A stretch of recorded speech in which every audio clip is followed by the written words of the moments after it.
سورۃ الصف کی ایک آیت مبارکہ میں نے آپ کے سامنے تلاوت کی ہے۔ اس میں اللہ تعالیٰ فرماتے ہیں ان اللہ یحب الذین یقاتلون فی سبیلہ صفا، بے شک اللہ تعالیٰ ان لوگوں سے محبت کرتا ہے جو اس کی راہ میں صف بنا کر لڑتے ہیں۔ کأنہم بنیان مرصوص، گویا کہ وہ سیسا پلائی ہوئی دیوار ہے۔ وہ مسلمان جو اللہ کی راہ میں ثابت قدمی کے ساتھ لڑے وہ اللہ کو محبوب ہے، پیارا ہے۔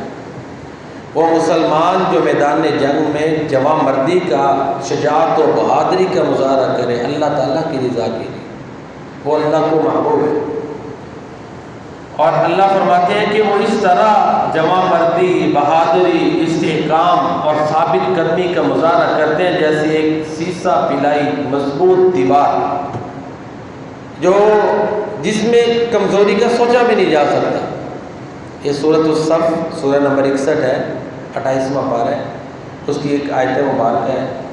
اس میں اللہ تعالیٰ یہ فرماتے ہیں، الصف کا معنی قطار ہے، ٹھیک ہے جی۔ اور یہاں پتہ چل رہا ہے کہ قطار، لائن یا صف، یہاں کون سی صف ہے، کون سی قطار اور لائن ہے۔ یہاں میدان جہاد میں جو اس وقت لائنیں بنتی تھی، صفیں بنتی تھی، وہ مراد ہے۔ ظاہر ہے اس دور میں تلواروں کی لڑائی ہوتی تھی، باقاعدہ اپنے جو ہے وہ سپاہ کو، اپنے لشکروں کو ترتیب دی جاتی تھی، صف بندی کی جاتی تھی نا۔ تو یہاں وہ صف بندی مراد ہے۔ یہ نماز کے لیے بھی صف بندی ہوتی ہے، یہاں وہ مراد نہیں ہے، کیونکہ آگے واضح معنی آ رہا ہے اللہ کی راہ میں وہ صف بنا کے لڑتے ہیں، واضح قرآن بتا ان اللہ یحب الذین یقاتلون فی سبیلہ صفا، کہ اللہ کی راہ میں وہ لوگ جو صف بنا کر لڑتے ہیں بے شک اللہ کو ان سے پیار ہے، وہ اللہ کے پیارے ہیں۔ کأنہم بنیان مرصوص، جیسا کہ وہ ایک سیسا پلائی ہوئی دیوار۔ سورہ صف کا نام ہی اس کے مضمون کو ظاہر کر رہا ہے۔ پھر اسی سورہ مبارکہ میں آ کے اللہ فرماتے ہیں وَالَّذِي أَرْسَلَ رَسُولَهُ بِالْهُدَى وَدِينِ الْحَقِّ لِيُظْهِرَهُ عَلَى الدِّينِ كُلِّهِ وَلَوْ كَرِهَ الْمُشْرِكُونَ، اللہ وہ ذات ہے جس نے اپنے رسول کو دین حق دے کر بھیجا تاکہ اسے دوسرے تمام ادیان پر غالب کر، اگرچہ کافروں کو ناگوار لگے، اگرچہ بعض آیات میں مشرکوں کو ناگوار لگے، کچھ جگہ پہ اگرچہ کافروں کو ناگوار لگے۔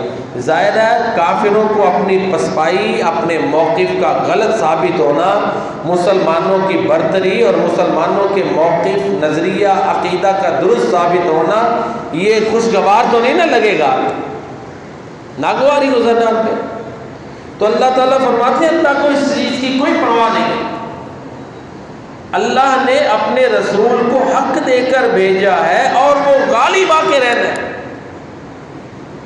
پھر اس سے اگلی آیات میں اللہ فرماتے ہیں یا ایھا الذین آمنوا هل ادلکم علی تجارۃ تنجیکم من عذاب علیم، اے ایمان والو کیا تمہیں میں وہ تجارت نہ بتاؤں جو تمہیں دردناک عذاب سے نجات دے۔ تؤمنون باللہ ورسولہ وتجاہدون فی سبیل اللہ، وہ تجارت یہ ہے کہ اللہ پر ایمان لاؤ اور اللہ کی راہ میں جہاد کرو۔ ذالکم خیر لکم ان کنتم تعلمون، یہ تمہارے لیے بہتر ہے اگر تم علم رکھتے ہو۔ فائدہ کیا ہو؟ یغفر لکم ذنوبکم، اللہ تمہارے گناہ بخش دیں گے۔ وَيُدْخِلْكُمْ جَنَّاتٍ تَجْرِي مِن تَحْتِهَا الْأَنْهَارُ وَمَسَاكِنَ طَيِّبَةً فِي جَنَّاتِ عَدْنٍ، اللہ تعالیٰ تمہیں ہمیشگی کے باغات میں داخل کریں گے اور پاکیزہ رہائشیں دیں گے، دوام والی جنات عدن میں ہمیشہ رہنے کے لیے۔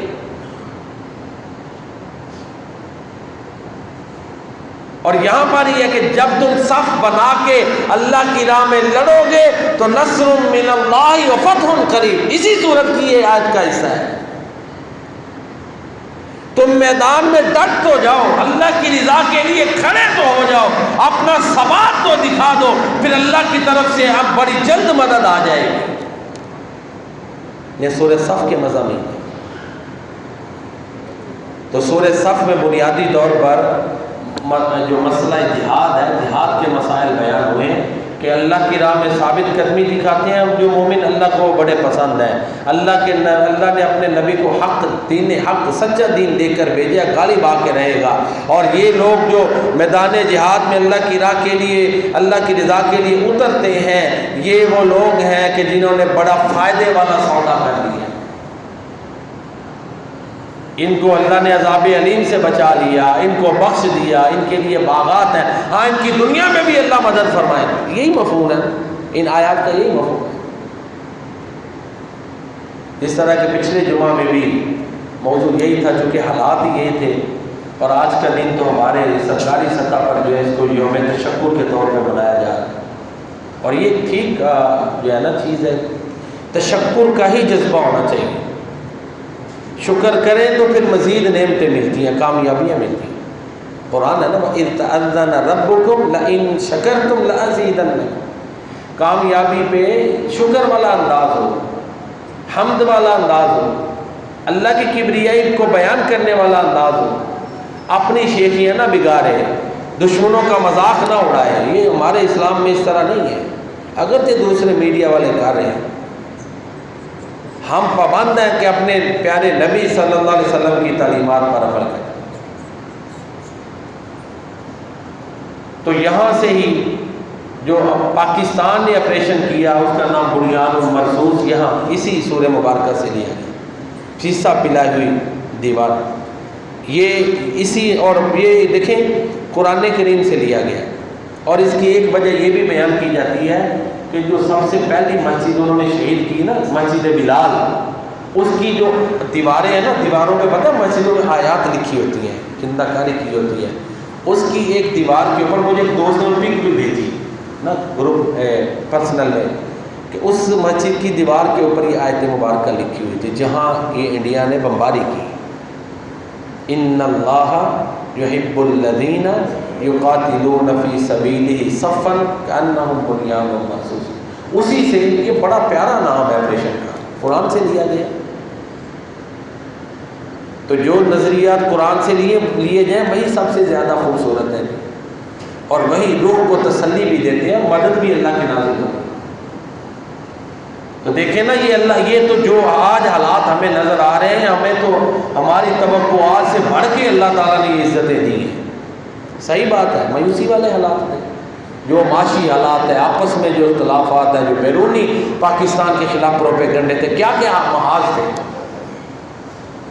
دیکھیں نا ظاہری حالات تو یہ ہے کہ پہلگام میں حملہ ہوا، پاکستان بار بار کہتا رہا جی شفاف تحقیقات کروائیں، انڈیا کا بات ہی نہیں سنی، کہا بین الاقوامی تحقیقات کروا لیں کہ پاکستان نہیں ملوث، بات ہی نہیں سنی، فوراً اعلان کیا یہ جی سندھ تک معاہدہ ختم، پانی اب دریاؤں کا پاکستان کو نہیں ملے گا۔ دیکھیں نا ظلم، دیکھیں ٹون، دیکھیں کہاں اس کی گئی ہوئی تھی، لہجہ تکبر بڑا ہوا لہجہ۔ پھر ساتھ ہی اعلان کیا، ساتھ ہی سفیر بلانے ایک دوسرے کے واپس ہو گئے، محاذ بڑھتا گیا، افواج جو ہے نا سرحدوں پہ لا گئی۔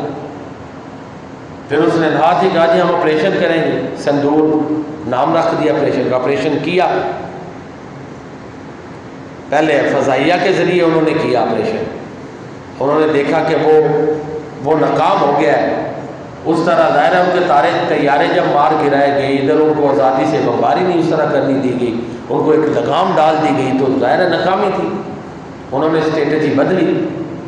پہلے دیکھیں کس طرح تیور بدلے گئے، پانی کا معاہدہ توڑا، حالانکہ وہ انٹرنیشنلی ون سائیڈڈ اس کو توڑا ہی نہیں جا سکتا، بین الاقوامی طور پہ اس کو یک طرفہ کوئی ملک اس معاہدے کو نہیں توڑ سکتا، انڈیا نے توڑا، غرور کو۔ پھر اس نے ساتھ اسٹریٹجی بدلی، ڈرونز بھیجے، جو کئی ملکوں پہ انہوں نے کیا کہ جا کے ان کے جتنے بھی وہ کہہ لیں ایٹمی اثاثہ جات یا دوسرے ان کو نکارہ کر دیتے ادھر ہی۔ یہ دوسری چال کہ ڈرونز کے ذریعے ان کے دفاعی نظام تنصیبات کا پتہ لگایا جائے۔ اور پھر ایک اور ہے کہ ڈرون کہتے ہیں مالیت کے لحاظ سے بڑا سستا ہوتا ہے، جو میزائل اس پہ داغا جاتا ہے وہ کئی گنا اس کی قیمت زیادہ ہے۔ یہ بھی ہوتا تھا، ڈرون گر بھی جائے تو میزائل اس کے بارے چلے بھی تو وہ بھی ایک بڑا نقصان تھا، تو اس میں سے وہ ٹریک بھی کر لیتے تھے، ٹریکنگ سسٹم ساتھ لگے ہوئے تھے تلاش کرنے کے کہاں کہاں تنصیبات ہیں۔ الحمدللہ اس کا بھی سامنا کیا، انہوں نے ڈرونز گرائے بھی لیکن تنصیبات کا پتہ نہیں لگنے دیا۔ لاہور میں تھوڑا بہت انہوں نے کچھ کیا اس طرح، جو ان کا بڑا منصوبہ تھا یہ دوسری بار دیکھیں نا کس طرح پینترے بدلے گئے، یہ کیا۔ پھر پاکستان نے ظاہر ہے کھل کے انہوں نے کہا جی ہم جواب دیں گے، دنیا دیکھے گی، اور یہ اصل مردان کی بھی تو یہی ہوتی ہے نا۔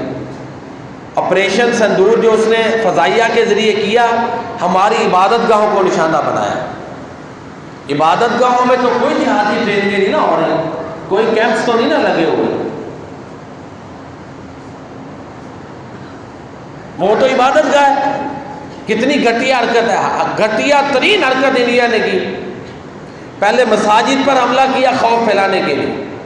الحمدللہ مسلمان اللہ کے گھر میں آ کے ضرور اللہ کے سامنے جھکتے ہیں، جو نماز پڑھنے والے ہیں وہ ان چیزوں سے نہیں ڈرتے، شہادت ہی ہوگی نا۔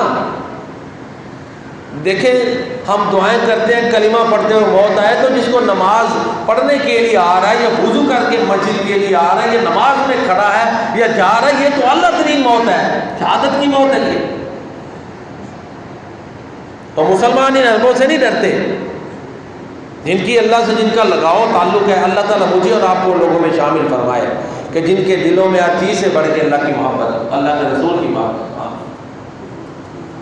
پھر ڈرونز کا بھی جو ہے الحمدللہ اس کا بھی انہوں نے جواب دیا۔ پھر سائبر اٹیکس ہوئے، وہ ہیکنگ کی گئی کافی، یہ انہوں نے اٹیک کیے، یہ کتنے حملے ہوئے ہیں، سب کا انہوں نے سامنا کیا۔ پھر کہہ کے انہوں نے باقاعدہ آپریشن کا نام بنیاد و محسوس رکھا، قرآن اسی آیت مبارکہ سے ہماری فضائیہ گئی۔ وہ اس کا جو کہتے ہیں جو اس کا دفاعی نظام ہے نا، ایک وقت میں جو انہوں نے نکارہ کیا، ایک وقت میں 50 طیارے لڑاکا ان کو بھی وہ ہینڈل کرتا ہے، اور 50 میزائلز، چند طیارے تھے جو GF-17 ہمارے تھنڈر گئے۔ اور میں نے کوئی ایک تجزیہ پڑھا ہے، شاید پہلے بھی میں نے بتایا، 25 ملین، آگے لکھا نہیں ہوا، 25 ملین کا یہ ہمارا GF-17 تھنڈر ہے، اور ان کا جو رافیل ہے وہ 93 ملین کا ہے۔ پاؤنڈز ہے، پتہ نہیں کہ یورو ہے، کیوں ڈالرز ہیں، ہاں ڈالرز، 25 ملین ڈالرز میں یہ ہمارا آتا ہے GF-17 تھنڈر جو ہے، اور ان کا جو رافیل ہے 93، تقریباً 4 گنا قیمت زیادہ ہے، تقریباً یہ اندازہ لگا، اس کی رینج بھی زیادہ ہے۔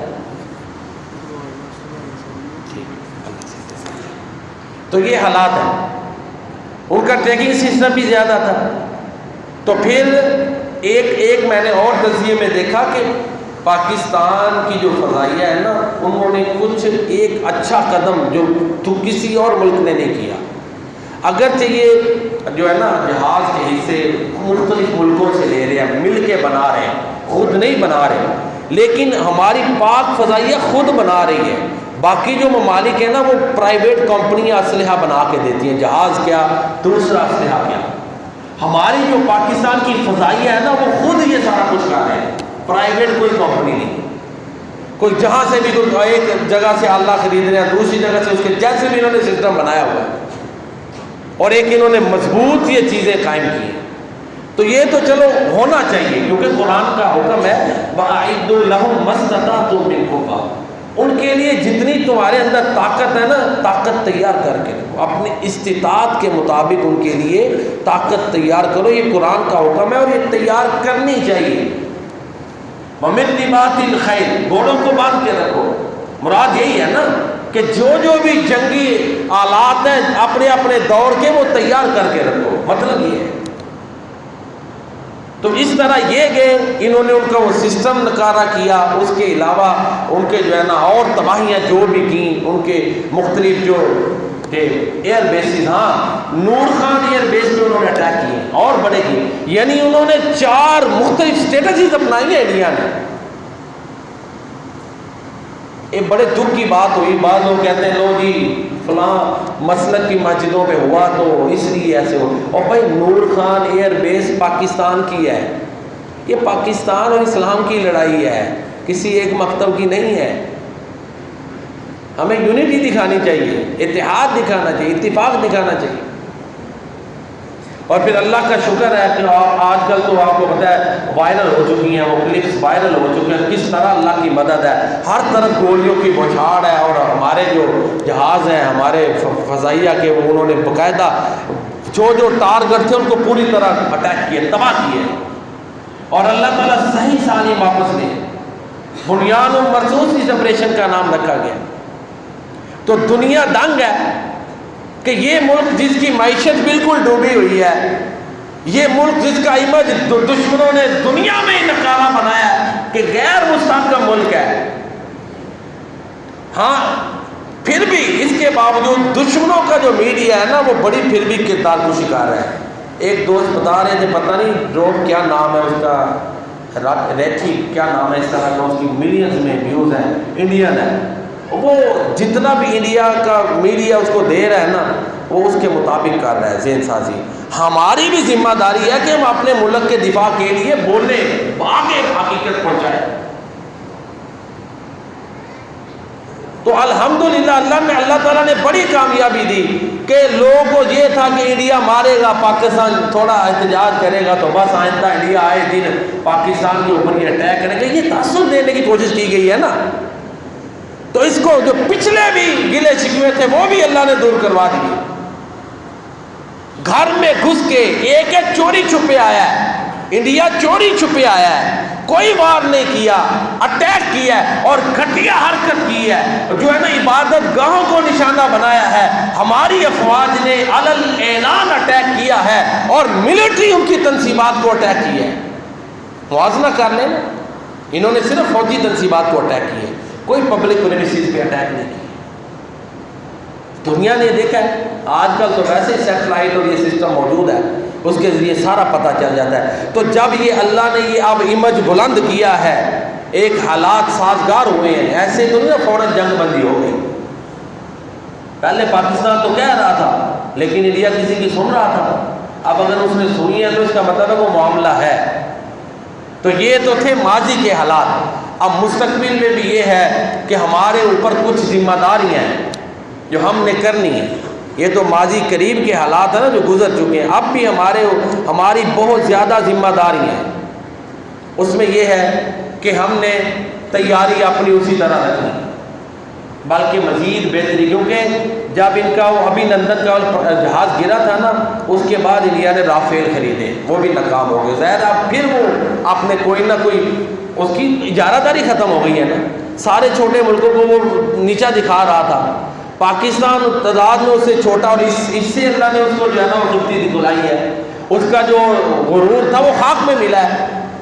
تو اب وہ اور اسٹریٹجی، اور ایسا کر بھی رہے ہیں وہ کچھ، تو ڈرنے کی بات نہیں، اپنی حد تک تیاری ہمیں پوری رکھنی چاہیے، توکل اللہ پہ۔ اب بھی اگر کہیں نا کہ ہم، تو ایسی بات نہیں ہے، اللہ کی خاص مدد ہے جو اللہ تعالیٰ نے کامیابی عطا فرمائی۔ تو ایک چیز تو یہ ہے کہ ہمارے اندر اظہار تشکر کا جذبہ، اللہ تعالیٰ کا شکر ادا کرنے کا جذبہ ہونا چاہیے کہ یہ ہمارے اللہ کا احسان ہے، واقعی ایسے۔ اس کے لیے ہمیں کچھ دعائیں ہوتی ہیں شکر کے طور پہ، وہ پڑھنی۔ ایک تو مسنون دعا ہے، الحمدللہ الذی انجز وعدہ ونصر عبدہ وہزم الاحزاب وحدہ، یہ پڑھنی چاہیے، ہر بندے کو ایک دفعہ ضرور پڑھنی چاہیے تاکہ اللہ کا شکر ادا ہو۔ میں پڑھتا ہوں، آپ پیچھے پڑھیں۔ الحمدللہ الذی انجز وعدہ ونصر عبدہ وہزم الاحزاب وحدہ۔ اگر یہ نہیں بھی آتی تو سبحان اللہ والحمدللہ ولا الہ الا اللہ واللہ اکبر، یہ شکریہ کے طور پہ کچھ دفعہ بندہ پڑھے، جب آئے اللہ کا شکر ادا کرے، اور ساتھ یہ ذہن میں کہ یا اللہ ہماری اس سے بڑھ کے مددیں فرما۔ جب شکر کریں گے ساتھ ذہن میں ایک دعا والا انداز ہوگا تو انشاءاللہ پھر ناکامی کبھی ہو سکتی نہیں ہے۔ ترجمہ سن لیں، الحمدللہ الذی انجز وعدہ، ساری تعریفیں اس اللہ کے لیے ہیں جس نے اپنا وعدہ پورا کر دیا۔ ونصر عبدہ، اپنے بندے کی مدد کی۔ ہم سب اللہ کے بندے ہیں، ہماری اس نے مدد کی، اپنا ذہن میں رکھ لینا۔ وہزم الاحزاب وحدہ، اور اس اکیلے نے لشکروں کو شکست دے دی۔ اس واقعہ سے بین الاقوامی سیناریو چینج ہوا ہے، فرق پڑ رہے ہیں، اس کے اثرات مرتب ہو رہے ہیں، اور انشاءاللہ آپ دیکھ لینا اس کے بعد ہماری جو افواج ہے یا قیادت ہے ان کے بیان میں ایک اعتماد ہے، کھل کے کہہ رہے ہیں جی اب کشمیر پہ بات ہونی ہے، اوپن علی اعلان۔ پہلے اگر اس طرح کی بات تھی تو سب کو تحفظات تھے، لیکن اب اللہ کی جب مدد آئی ہے حوصلے بلند ہو گئے ہیں، جرأتیں اللہ نے بلند کی ہیں۔ تو اس حوالے سے ہمارے اندر ایک شکر کا جذبہ ہونا چاہیے، غرور تکبر والا نہیں، اور دشمن اگرچہ گھٹیا حرکتیں کرے، ہم نے اپنے پیارے نبی صلی اللہ علیہ وسلم کی تعلیمات کے مطابق چلنا ہے، جس طرح ہماری افواج نے کیا ہے۔ دشمن نے چوری چھپے اٹیک کیا ہے، عبادات کو نشانہ بنایا ہے، انہوں نے کھلم کھلا چیلنج کر کے اٹیک کیا ہے اور ملٹری تنظیمات پر حملہ کیا ہے۔ دیکھیں نا، تعلیمات کے مطابق کیا، پبلک عوام کو نہیں ہٹ کیا۔ تو اگرچہ ان کے میڈیا کے لوگ گھٹیا حرکتیں کر رہے ہیں، ہم نے مثبت انداز میں جو اپنا میسج ہے وہ ضرور پہنچانا ہے، انفرادی طور پہ بھی میڈیا میں بھی ضرور شیئر کریں تاکہ اپنے ملک کے ساتھ محبت اور شکریہ کا ایک انداز ہو۔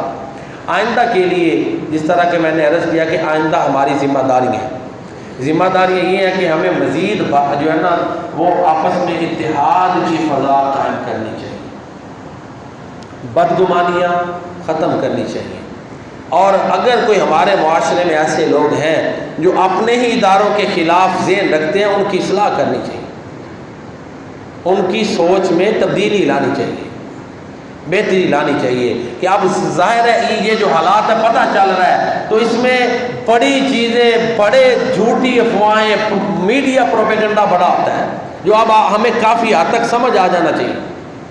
دشمن تو پورا زور لگا رہا ہے بلوچستان میں، کیا حالات بنے یہ، اور اندرونی حملے، تو بڑے چیلنجز کا سامنا ہمارے اداروں نے کیا ہے، ہماری افواج نے کیا ہے۔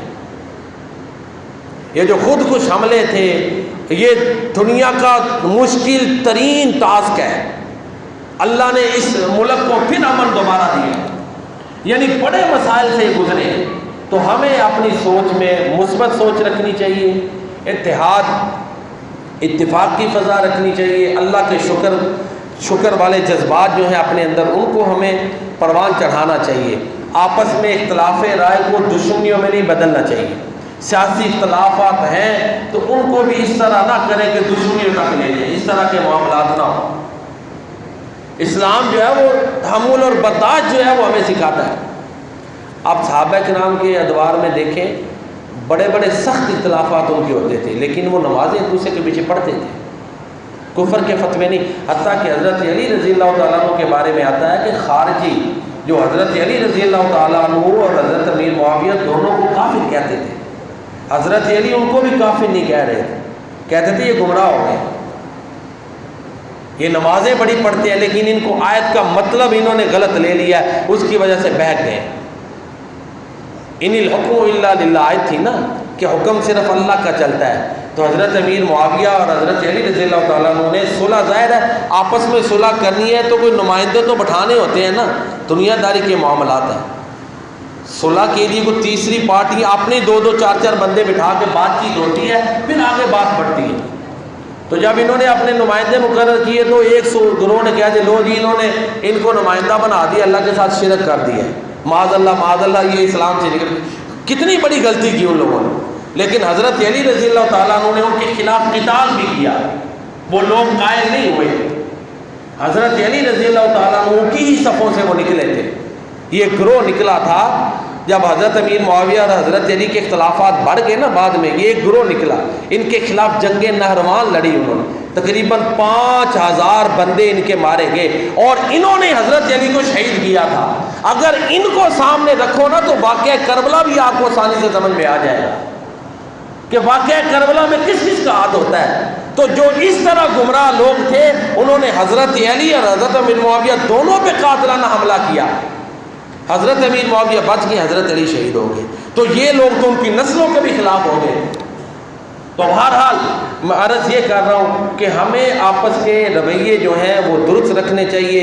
ساری گفتگو کا خلاصہ یہ ہے کہ اللہ کی راہ میں جو اللہ کی رضا کے لیے کوشش کرتا ہے دین اسلام کے غلبے کے لیے، خواہ وہ علمی کوشش ہے، میدان جہاد میں کوشش ہے، خاص کر یہاں سورہ صف میں تو وہ ہے جو میدان جہاد میں اللہ کی رضا کے لیے ثابت قدمی دکھاتے ہیں، وہ اللہ کو بڑے محبوب ہیں۔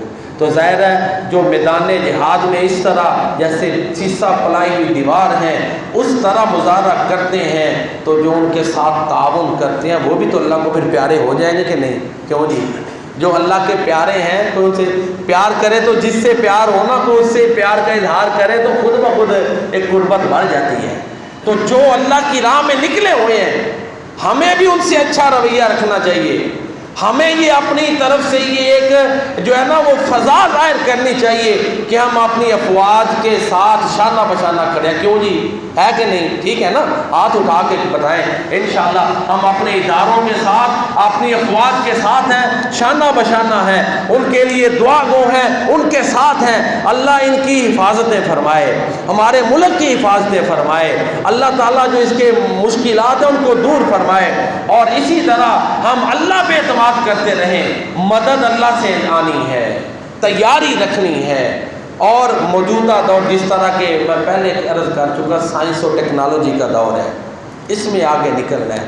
وہ جو ہم بعض باتیں کرتے ہیں نا جی فلاں فلاں، خالی آپ کہہ لیں نا وظیفوں سے یا یہ نہیں، ساتھ عمل بھی کرنا پڑتا ہے۔ جب میدان میں اتریں گے پھر وظیفے کارگر ہوں گے تیاری کر کے، اگر تیاری نہیں نا میدان میں نہیں تو پھر دعائیں وظیفے کچھ نہیں کرتے۔ تیاری بھی کرنی پڑے گی، میدان میں بھی اترنا پڑے گا، پھر دعائیں بھی وظیفے بھی کام آئیں گے۔ تو ہمیں تھوڑا سا تبرک پرستی سے بھی اوپر آنا چاہیے۔ جو ہم مختلف فرشتوں کی ڈیوٹیاں اللہ نے لگائی ہیں، یہ بادلوں کا نظام ہے فرشتوں کے ذمے ہے، فلاں آپ قرآن پڑھیں، عقیدہ قرآن سے لیں۔ ہمارے کچھ لوگوں نے کہہ دیا فلاں بابے کے پاس اتنی طاقت ہے، فلاں، کوئی ایسی بات نہیں ہے۔ ہر دعا اللہ سے مانگے، اسباب کے تحت ضرور تعاون لیں، باقی ہواؤں کی ذمہ داریاں فرشتوں کی، روح ڈالنی ہے تو فرشتوں نے، جسم سے نکالنی ہے تو فرشتوں نے۔ سورہ صافات پڑھیں، اللہ نے قسمیں کھائی ہیں، سورہ زاریات پڑھیں، یہ فرشتوں کے نام پہ قسمیں ہیں، سورہ نازیات پڑھیں، سورہ مرسلات پڑھیں، اسی طرح فرشتوں کے اللہ نے، باقی اللہ فرشتوں کا بھی محتاج نہیں، اللہ صمد ہے، وہ سارا نظام اکیلا جب کن کہہ کے جیسے چاہے چلا سکتا ہے۔ تو ڈیوٹیاں فرشتوں کی ہیں، باقی بعض بزرگوں کے حوالے سے جن کے پاس طاقتیں ہیں ان سے یہ کریں، یہ قرآن سے ہٹ کے عقیدہ ہے۔ ہم نے اللہ پہ توکل کرنا ہے، ہر دعا اللہ سے مانگنی ہے، خود سائنس اور ٹیکنالوجی میں آگے بڑھنا ہے، بھروسہ اللہ پہ کرنا ہے، قرآن پڑھ کے دعائیں کرنی ہیں، جو اللہ کے نبی نے دعائیں سکھائی ہیں وہ پڑھ کے دعائیں کرنی ہیں۔ یہ درست عقیدہ ہے، یہ درست رویہ ہے۔ اللہ تعالیٰ ہمیں پیارے نبی صلی اللہ علیہ وسلم کی تعلیمات کی روشنی میں درست عقائد اپنا کر عمل کرنے کی توفیق عطا فرمائے۔ اللہ ہمارے ملک کی افواج کی حفاظت فرمائے، عوام الناس کی بھی حفاظت فرمائے۔ اللہ تعالیٰ ہمارے حالوں پہ رحم فرمائے، اللہ تعالیٰ ہمیں دشمنوں کے شروں سے محفوظ فرمائے۔ آمین۔